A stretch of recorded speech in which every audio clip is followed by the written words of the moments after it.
On our planet, there seems to be an infinite number of beautiful places one can visit, with an equal number of spectacular things to admire.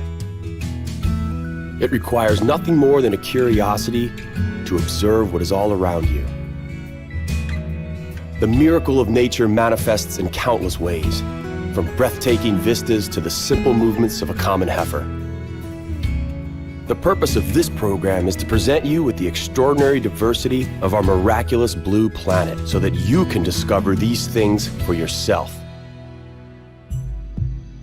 Today, we will start our adventure in Svalbard, and from there, we will head off to explore the icy wasteland of the Arctic. Later in the program, we will discover the splendor of Canadian nature and two of its French-speaking regions. In Quebec, 100 kilometers inland on the most southerly fjord in the Northern Hemisphere, we will watch the low tides set. In Alberta, we will seek to comprehend the sheer size of the Saskatchewan River and the majestic Rocky Mountains.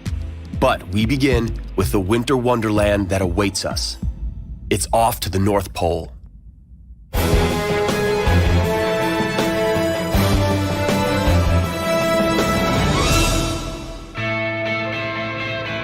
Welcome to a very icy expedition. We have in store for you a truly unspoiled part of our planet. Today's pilgrimage will take us all the way to the North Pole. Even the geographically challenged among us are most likely aware of the location of the North Pole. To put it simply, the North Pole is the spot where the Earth's axis cuts through the top of the planet's surface. Should we look upon it from a bird's perspective, there is no better place to view the Earth's rotation on its own axis. The Arctic, the kingdom of ice and silence. No other place in the world can offer both in greater abundance. The Arctic is not a continent. Simply put, it is a giant slab of ice in the middle of the Arctic Ocean. This massive iceberg is constantly moving. It is what causes the Earth to rotate around its axis and what creates currents in the world's coldest sea. The polar explorer, therefore, must count on this drifting, a rather peculiar phenomenon whereby even as you are standing still, you are actually traveling.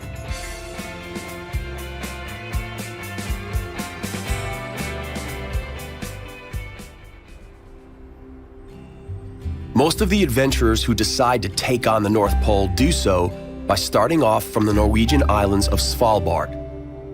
Maps devoted to the region outside the polar circle have identified all settlements where at least 2 hunters dwell. The maps even name a capital for Svalbard. Longyearbyen has some 1,200 inhabitants. This population represents the vast majority that live on all the Svalbard Islands. The town lies on the island of Spitsbergen. It was founded in 1906 by the American John Monroe Longyear, who was the representative of a coal mining company. Today, the silent and snow-covered mining yards are simply a reminder of times long since past. An altogether different sort of a silence can be found in the local church.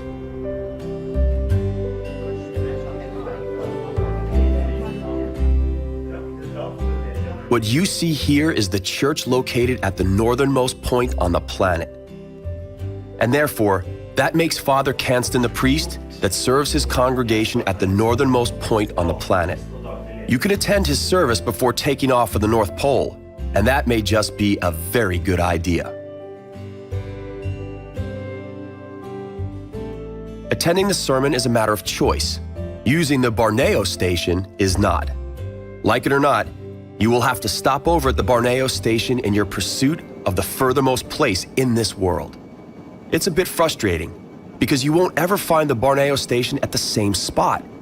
It keeps on moving its position as a result of the drifting we spoke of earlier.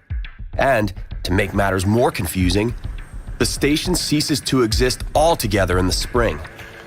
This is because the ice is not thick enough for planes to land there, and the following year, it may be set up in yet an entirely different location that is deemed satisfactory.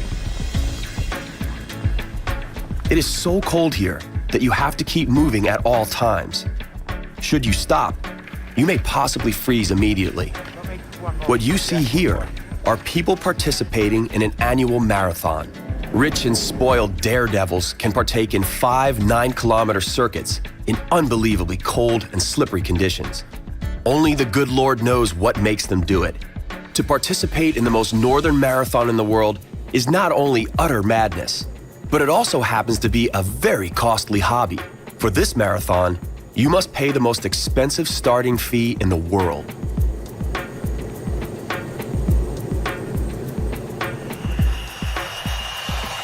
Most visitors prefer the multiple-day martyrdom of traveling over the most northern iceberg with the aim of reaching the 90-degree 0 minutes 0 seconds point, called 00, the North Pole, over the course of this seemingly pointless marathon. It is important to make use of the 6 weeks in March and April when it is possible to reach the North Pole. It's a time when the ice has not yet begun to melt and when the 24-hour polar day forestalls the unbearable frost of the polar night from invading. Do keep in mind that we are mere spectators of nature's grandiose show. During polar summer, the sun never sets beyond the horizon above the polar circle. The sun resembles a tennis ball flying over the net. It stops suddenly and starts coming back again, disorienting. A magical silence surrounds us in the morning. The shimmering ice and snow all around will leave indelible memories.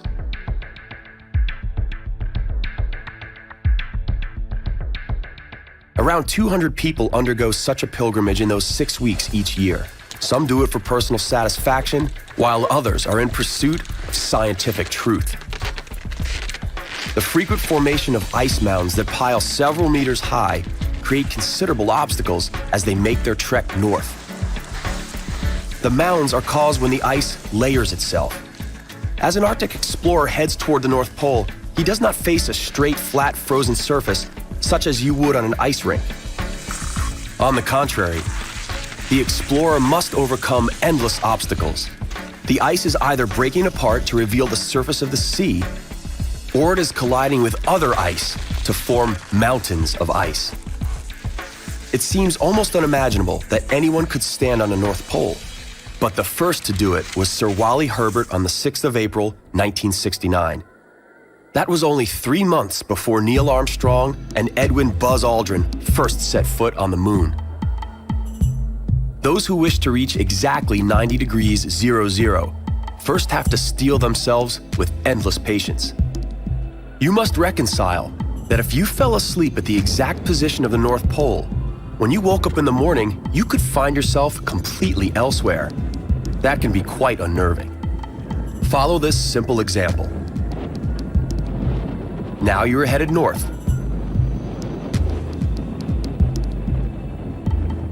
And now you are heading south. The Arctic is one of the few places left in the world that absolutely never loses its individual charm. However, the sad fact is, the Arctic is slowly diminishing in volume. Those who argue for the evidence of global warming often point to the Arctic as one of the best examples of the warming trend. The surface volume of the Arctic has shrunk by 46% in the last 20 years.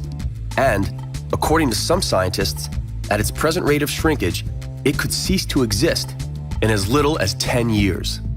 However, scientists fail to agree on the degree of the human influence on climate change. Some claim it is impossible to ascertain exactly the damage humans have inflicted, while others remain convinced that there is no doubt as to the enormity and irreversibility of the damage caused by humans. Let us hope that the climatic changes we have been experiencing over the last 50 years are temporary and are not as irreversible as some claim. It is very important that the beauty of the Arctic is able to be admired by generations to come. We must do everything to ensure the legacy of the Arctic continues.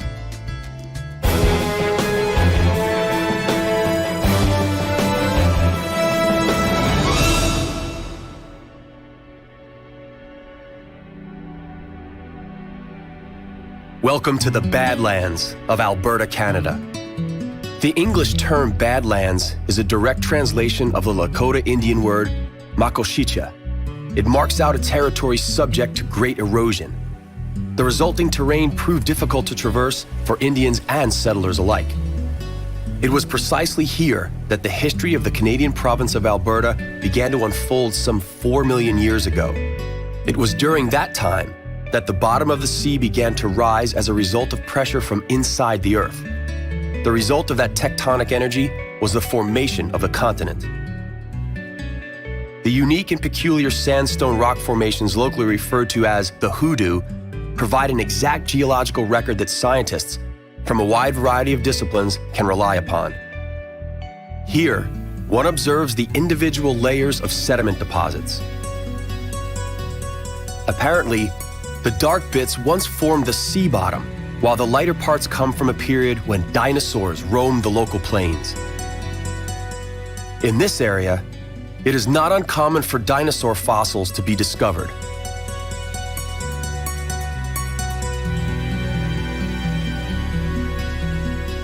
It does, however, require patience and knowing where to look. The vicinity of Drumheller is renowned for such findings. Based on the attraction of the fossils, the locals established thriving businesses. It is, however, ironic that in a place known for fossil findings, one cannot purchase a fossil found locally due to the strictly enforced prevailing laws. Any fossil you purchase here will likely have come from the United States or Africa.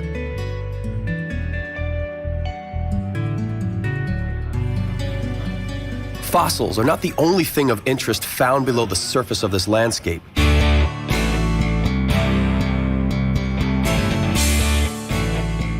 Another kind of treasure, requiring a different kind of digging, also lies underground. Crude oil and natural gas reserves lie just beneath the surface of the entire province. Thousands of borehole pumps create something like a scene from an old science fiction movie. The economic prosperity resulting from the oil and gas production continuously attracts more and more people to this once desolate country. A gold rush with a twist.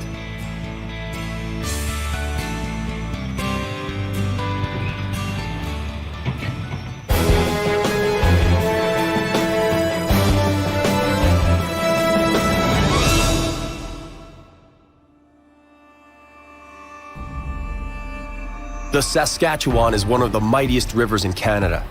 It spans never-ending prairies located over 3 Canadian provinces. But right here, we are positioned at its strongest point. The river has 2 shoulders, called the North and South Saskatchewan. Its source originates to the west, in the province of Alberta in the Rocky Mountains. Both shoulders join in the neighboring province of the same name, and 2,500 kilometers further east, they flow into the Hudson Bay. Why is Alberta also known as the land of wild roses? Maybe it has something to do with this Rocky Mountain valley filled with roses, whose stems seem to explode with every hue of green color and is overshadowed by 4,000-meter-high mountain peaks. It is truly poetry to the eye.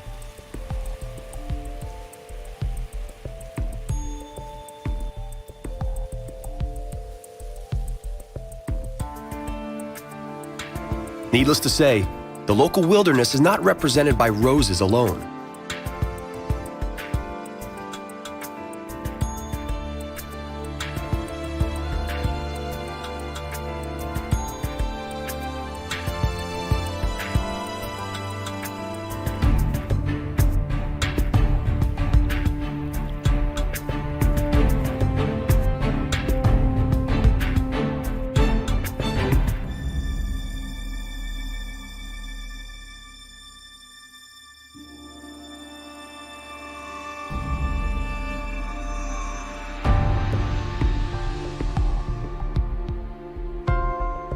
Mountain streams relentlessly cut into the rocky base, creating incredible formations, some of which run to depths in the tens of meters.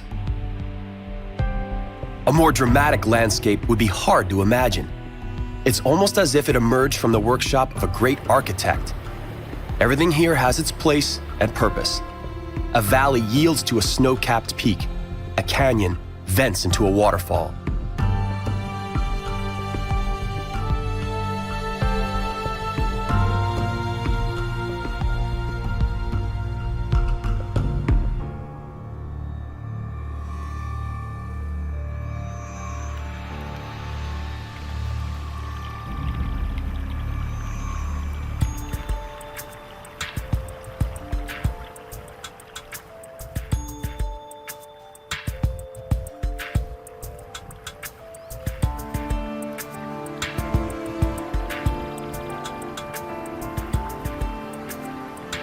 What you see right here is the Victoria Iceberg, the source of the crystal clear water that fills Lake Louise.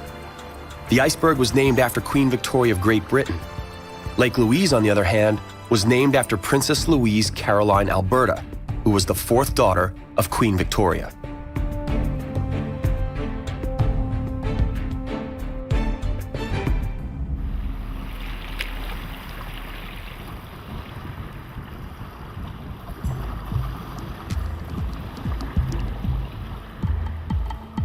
It must have been a great pleasure to look after such a stunning territory.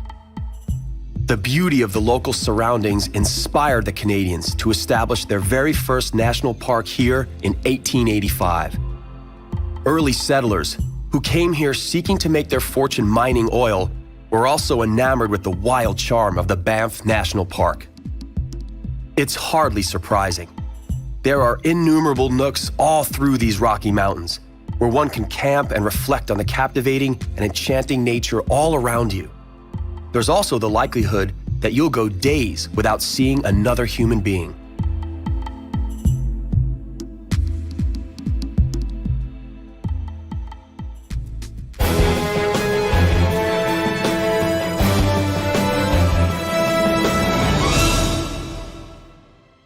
Seemingly endless prairies lie to the east of the mountains.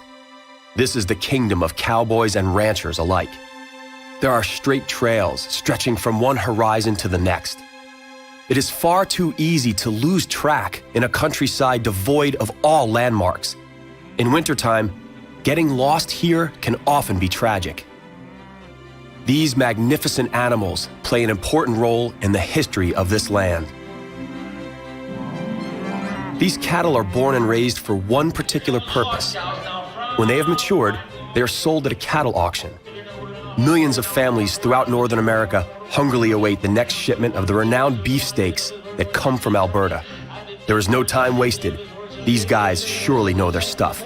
Knowing how to pay just the right price for these awesome animals is an art that takes considerable talent and a lifetime to learn. Life on a ranch may at first seem rather idyllic. No stressful deadlines, lots of fresh air. Something a lot of us dream of for our retirement. Needless to say, first appearances can be deceiving. Ranches here are gigantic, often as large as a few townships put together. Cattle remain outside all year round. The cows get stabled only in the case of a grave complication, or if they are with calf during a particularly cruel winter. Danny here is just heading out to check up on one of his herds. Danny's father was a cowboy, and Danny expects that his son will one day become the sixth generation of his clan to be in charge of this ranch. 6 years ago, they celebrated the 100th anniversary of the establishment of this ranch. Unfortunately, as they took over the land, they pushed the original inhabitants of the region, the North American Indians, onto designated reservations. The Alexis First Nations Reservation is now the home of the Nakota Sioux tribe. These people are the descendants of the oldest original inhabitants of the American continent. We are currently watching the preparations for their annual powwow festival. The tribe members and invited guests gather here from the whole of North America. They dwell in tents for the duration of the celebration. In the words of the chieftain, Cam Alexis, the people of his nation gather for the powwow here by the sacred lake so that they can honor the memory of their ancestors through meditation, music, and dance. Their folk costumes are surprisingly colorful, but each tribe has created its own national colors.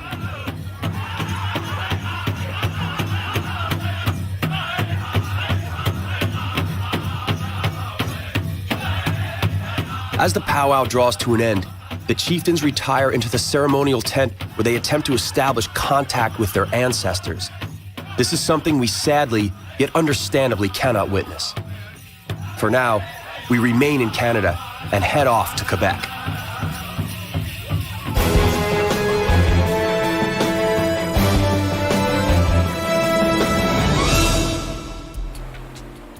If you prefer greenery to the grayness of the big city life, then Quebec is just the place for you.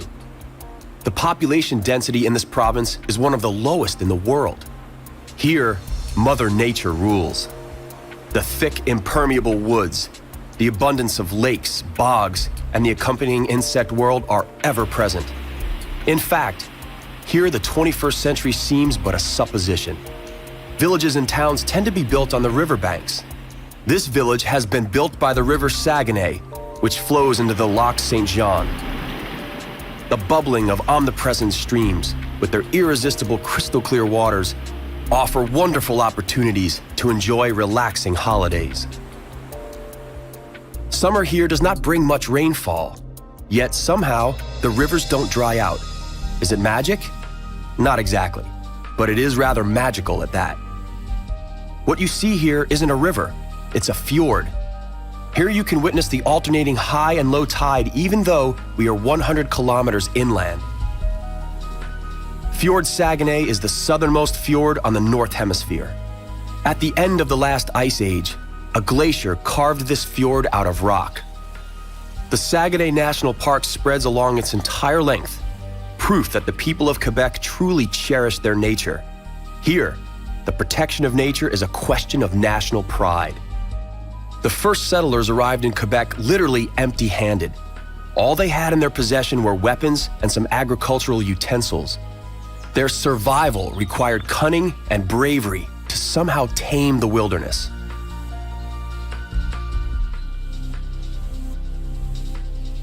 The vision of a lucrative fur trade was the greatest lure for the French. And so they sailed over what they called the Great Puddle, motivated by the empty treasury of the French king. The French king at the time abolished the prohibition of wearing fur by non-nobles. This one act caused the demand for fur in France to become voracious and set the circumstances for developing the Canadian fur trade. The fur trade, however, proved profitable only until the middle of the 19th century.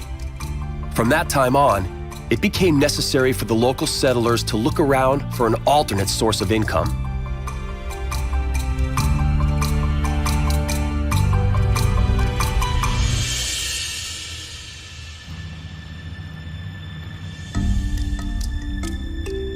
Three currents come together in the local waters. One originates from the St. Lawrence River, and another one originates from the Saguenay Fjord. The third one originates from the sea. Such a medley results in a bountiful food supply, ultimately attracting whales from far and near. The Saguenay Marine Park Saint Laurent is the only project concerned with the protection of whales. The marine park offers some of the most comprehensive studies of whale species you would find anywhere in the world. Should you wish to see whales firsthand, though, you must abandon the safe haven of dry land and take off for the great wide open sea. It is possible to sight 5 different kinds of whales here. But there is only one species of whale that remains here throughout the year, the beluga. Unfortunately, the whales are so scarce that each one is known to the researchers by its name. They are distinguished by their characteristic dorsal fins. These beautiful cetaceans are one of the most endangered species in the world. We all have a responsibility to see that they are not hunted to extinction.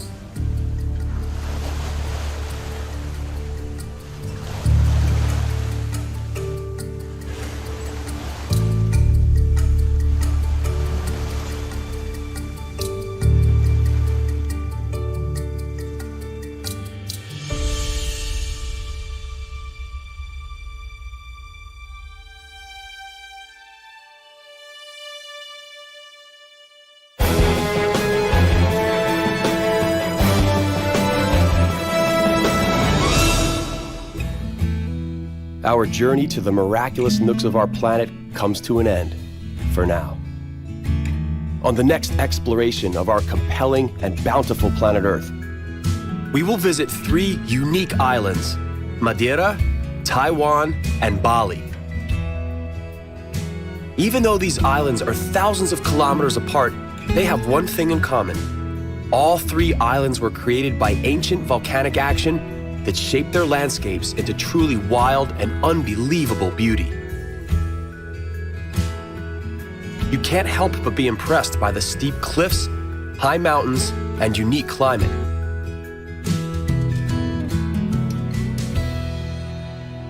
That's all right here on Miracles of Nature. We hope you'll join us.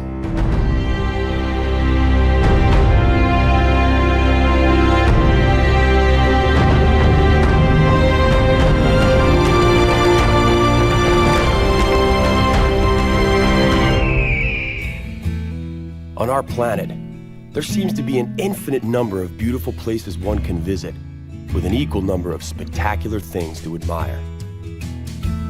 It requires nothing more than a curiosity to observe what is all around you.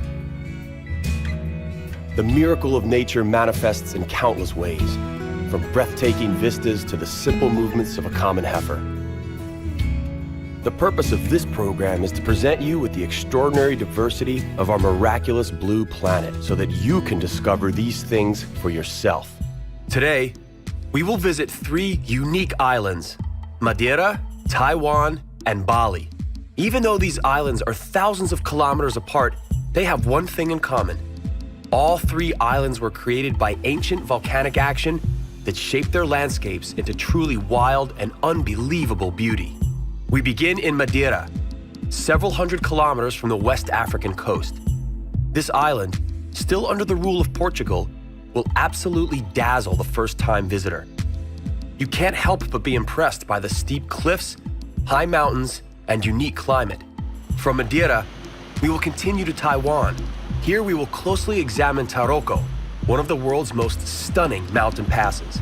We will conclude by heading to the mystical island of Bali, where we will descend into the crater of Batur, a monumental volcano.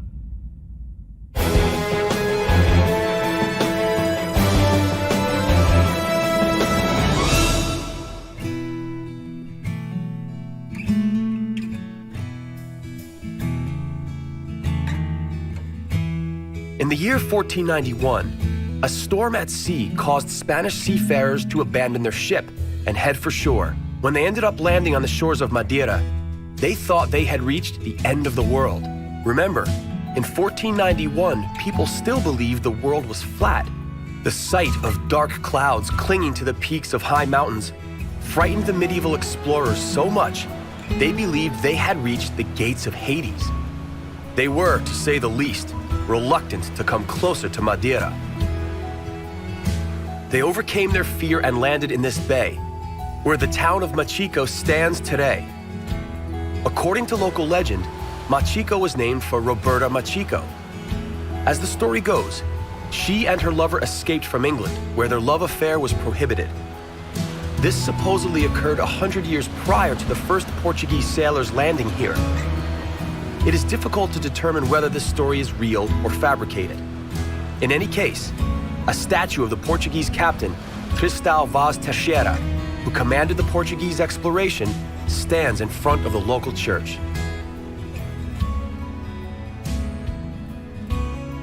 Madeira lies 500 kilometers from the African coastline.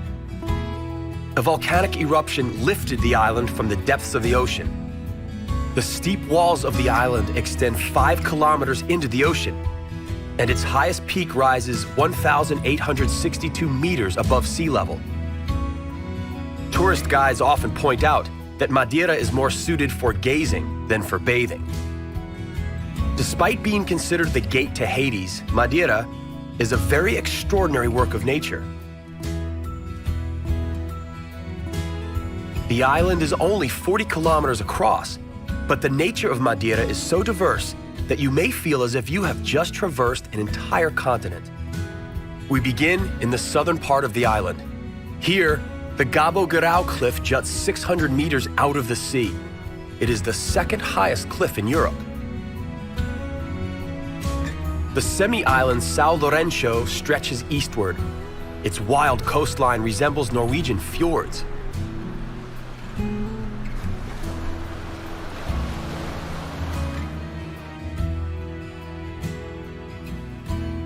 The island's interior is wilder still.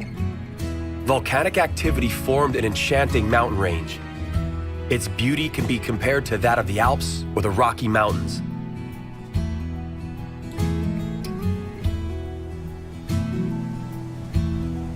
Only a few meters higher, we emerge through the cover of clouds onto the Pau de Serra Plateau.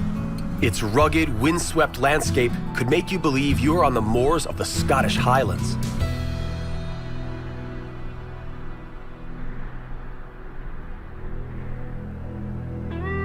Sharp peaks that snatch the passing clouds account for Madeira's specific microclimate. The weather here is extremely changeable, as a result of Atlantic currents and strong winds. That's why the weather forecasts are only released with a 10 to 30% accuracy rating. It often happens that while tourists in the southern part are sunbathing, torrential rains are lashing the northern part, and the mountains in the interior are being blanketed with snow. Madeira is sometimes called the island of the never-ending spring.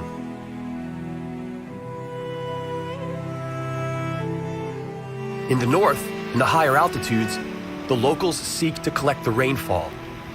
The inhabitants of Madeira long ago devised a complex system of irrigation canals called lavadas. These canals, stretching over 2,150 kilometers, distribute water to the entire island. A picturesque ensemble is created by thousands of colorful fields dispersed throughout the terraces on steep slopes. The cultivation of such fields has always been rather challenging, rendering the use of modern technology here useless. For many centuries on Madeira, agriculture has been the main source of sustenance, but sometimes the land failed to cooperate.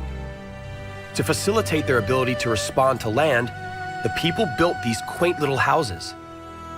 The small dwellings with straw roofing were portable, so that when necessary, the farmers could move easily. As a result, farmers could make the tedious journey to the secluded and inaccessible fields as they required.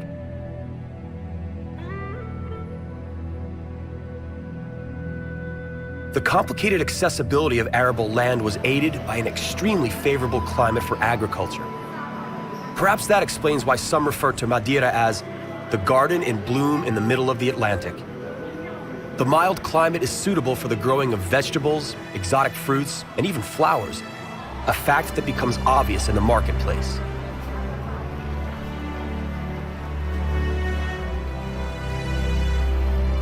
In the time of medieval expeditionary sea voyages, Madeira was used as a naval base. The ships stopped here to refresh their food supplies en route to unknown, faraway lands. They also refilled their casks of wine. A strong spirit was added to the wine to prevent it from going bad in hot weather and long journeys.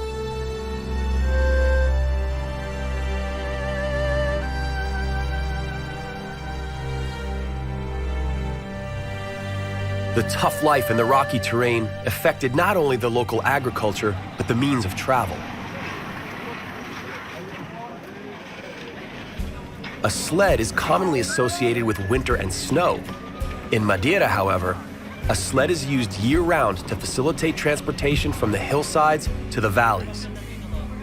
Today, this means of transportation is primarily used as a tourist attraction.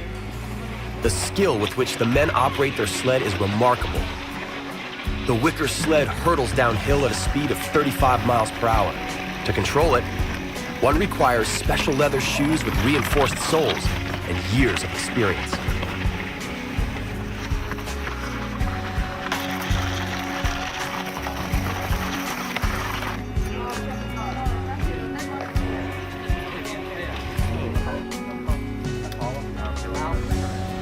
Considering the rugged topography of the island, constructing the local airport demanded considerable ingenuity. Given the lack of flat surfaces on the island, the runway had to be constructed so as to protrude above the sea. This unique construction resembles a giant aircraft carrier. Therefore, the pilots must operate their aircraft with absolute precision. The smallest mistake could result in tragedy.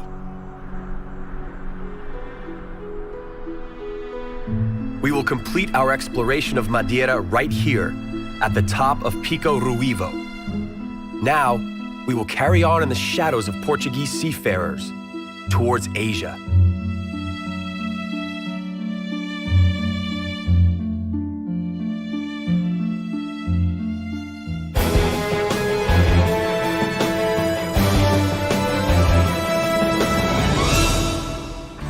While those who first discovered Madeira were frightened, those who first discovered Taiwan were immediately enchanted. When they landed, they called out in excitement, Ilha Formosa, meaning beautiful island in Portuguese. For several centuries, Taiwan was known to the Western world only by the name Formosa. Today, you'll only find that name in old history textbooks or on very old boxes of tea. Its Chinese name, Taiwan, is no less poetic and fitting. It stands for a terraced bay. Madeira and Taiwan have one thing in common. They are both the result of volcanic activity. Taiwan is believed to have come into being about 150 million years ago. Here, the Earth is still boiling under the crust. Remains of volcanic activity are found in Yangmingshan National Park, located only a few miles from the capital city of Taipei. Hot sulfuric springs rise to the surface through the cracks in the Earth's crust.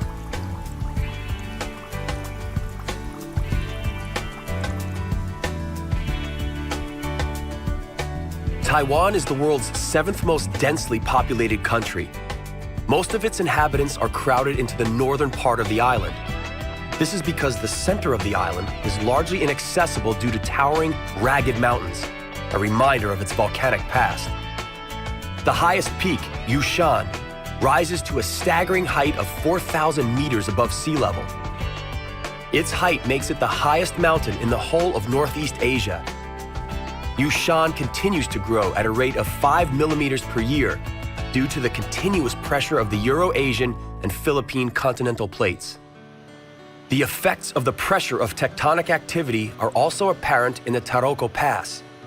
The pass more or less cuts Taiwan in half. It is 19 kilometers long and runs to a maximum depth of 300 meters. Those who first discovered this pass were from a tribe called Amis. They gave it the simple name, Taroko, which means beautiful.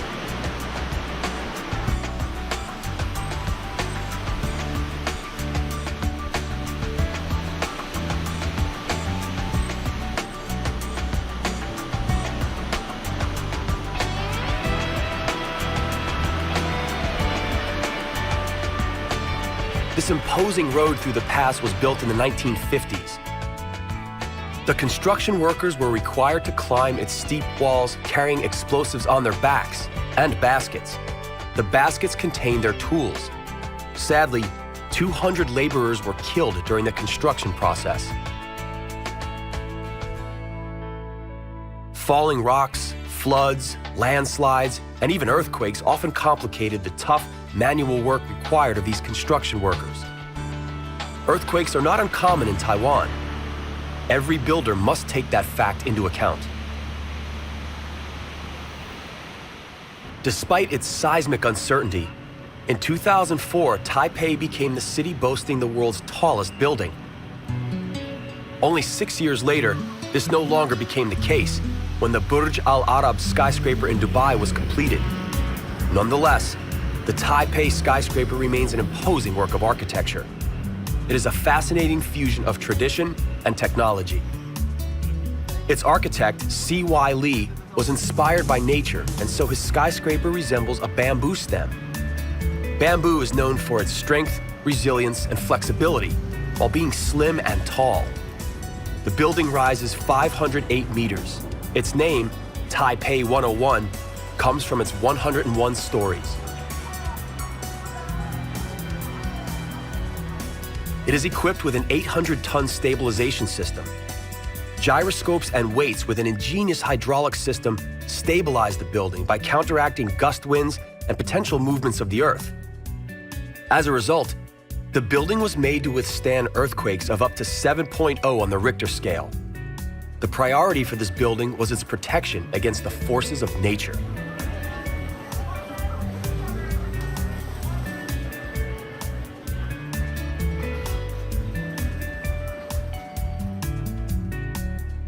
From the busy capital, we move back to the very heart of Taiwan. Well-manicured tea plantations adorn the otherwise mountainous landscape. The drinking of tea is an important aspect of the Taiwanese culture. Oolong tea, grown in the local mountains, is ranked among the best and most expensive teas in the world. These bushes are around 60 years old and still bear leaves worthy of preparation for this delicious brew.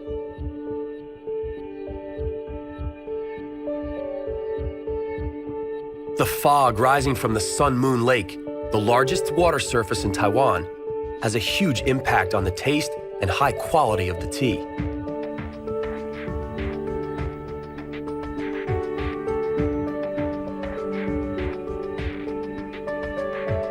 Evidence of the city's tourist popularity is found in the number of day trip boats by the pier and the plethora of little shops in the local streets.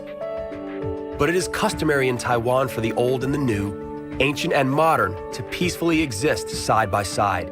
The booming tourism industry does not, in any way, disrupt the local way of life.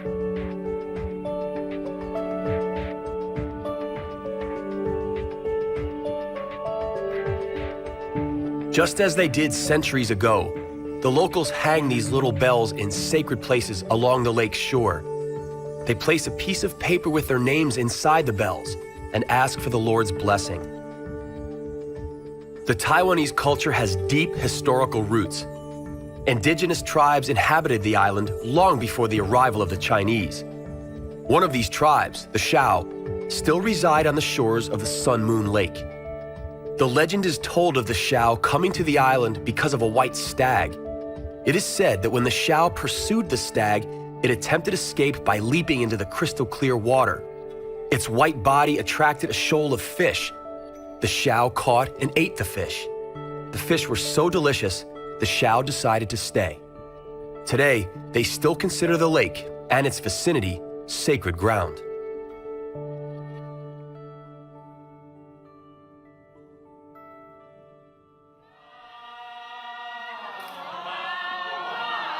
The tribe still maintains its ancient traditions, though today it only numbers 550. What you see here is an annual ritual in celebration of the harvest. The natives dance around a basket which contains clothes of their ancestors. They express gratitude to their ancestors for ensuring their gods goodwill and a good harvest. As the ritual draws to an end, the dancers create a human chain and go on a procession through the night streets. The first in line bangs a staff on the ground, symbolizing wheat beating. The last one in line sweeps, symbolizing the collection of the harvest. As the ritual draws to an end, so does our journey through Taiwan.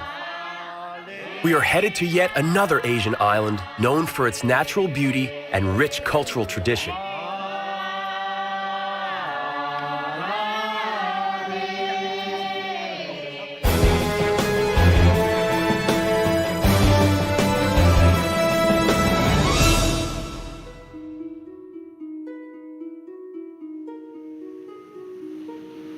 Bali is known around the world for its mysterious, mystical ambiance.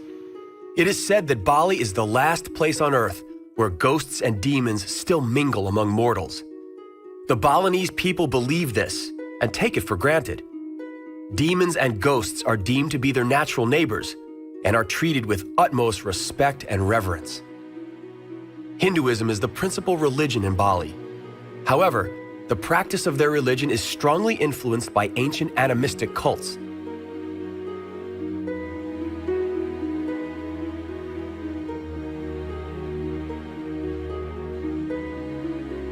The Balinese enhanced the Hinduism they learned from India with rituals worshiping nature in all its different forms.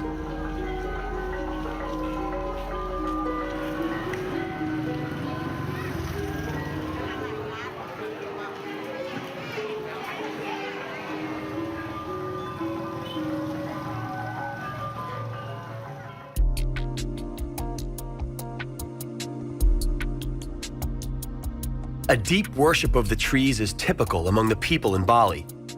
The banyan tree is considered sacred.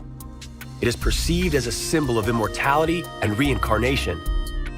Long sprouts shoot from its robust boughs and reach to the ground where they take root and form secondary trunks. Thus, the tree continuously grows and rejuvenates.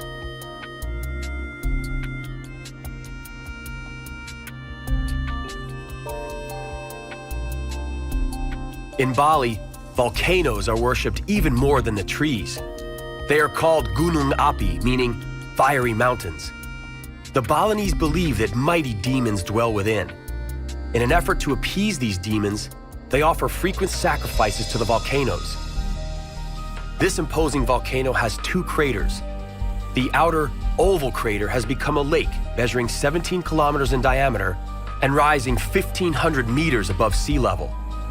The inner crater is smaller, but rises to 1,800 meters above sea level and is still considered active. It last erupted in 1994.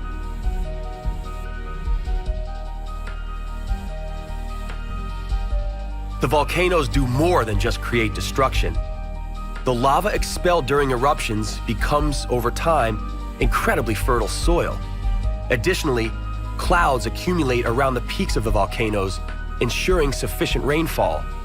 In the case of Batur, the lake within its crater adds to the fertile microclimate.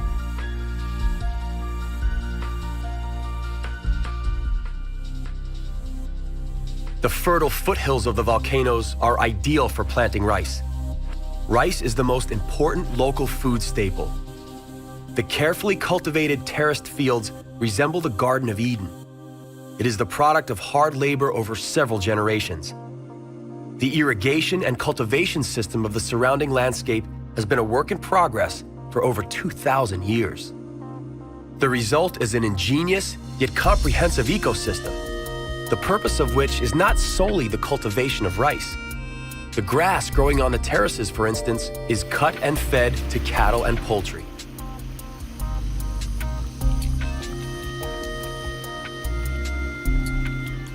Balinese farmers utilize the water system of growing rice. This system is more profitable and at the same time easier on the land. The stems remain in the field after harvests. These are later plowed in. Bringing together water, bacteria, and fertilizer ensures the fertility of the land. In Bali, rice is harvested 2 or 3 times a year. Other crops, such as corn, are sometimes planted simultaneously. The entire village takes part in the manual harvest. It is part of a ritual, wherein the blessing of the harvest is combined with the acknowledgement of the goddess of rice, Dewi Sri. The Balinese people seek to live symbiotically with nature. They are well aware of their responsibility to the environment they live in. Through daily rituals, they express their gratitude for nature's gifts. The climax of the religious lifestyle occurs during the temple festivities. The preparation of the tree worship ritual is in full swing in a temple near the town of Tampaskaring. Women prepare rich sacrificial baskets for the occasion. Rice is an integral sacrificial product. It is offered to the gods in a conical shape symbolizing a cosmic mountain. The individual rice grains represent animals, plants, and people. The sacrifice portrays the interconnection of earthly life with the universe and the gods. Here, colored rice dough is being worked. The villagers create all sorts of festive decorations from the dough.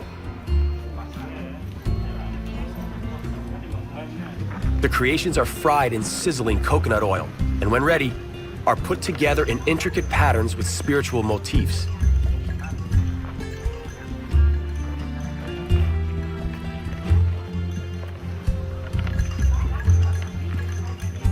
From the seashore, where the Balinese come to appease angry gods living in the depths of the Indian Ocean, we bid farewell to the colorful world of Balinese temples and culture.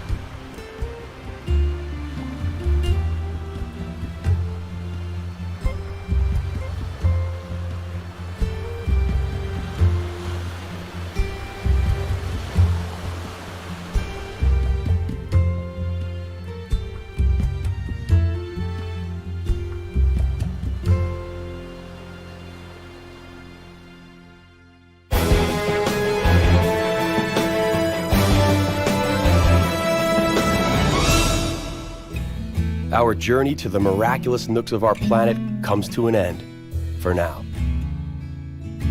On the next exploration of our compelling and bountiful planet Earth, we shall discover that when one hears Mongolia, one should think of more than just the desert and camels. The environment of the Gobi Desert is so diverse, you can find everything from uncharacteristic ice passes to breathtaking waterfalls and lakes. From the Gobi semi-desert, we will move on to the lush, green, northern Mongolian hillsides that provide refuge for Buddhists. 5,000 kilometers further southeast of the Gobi lies Jordan.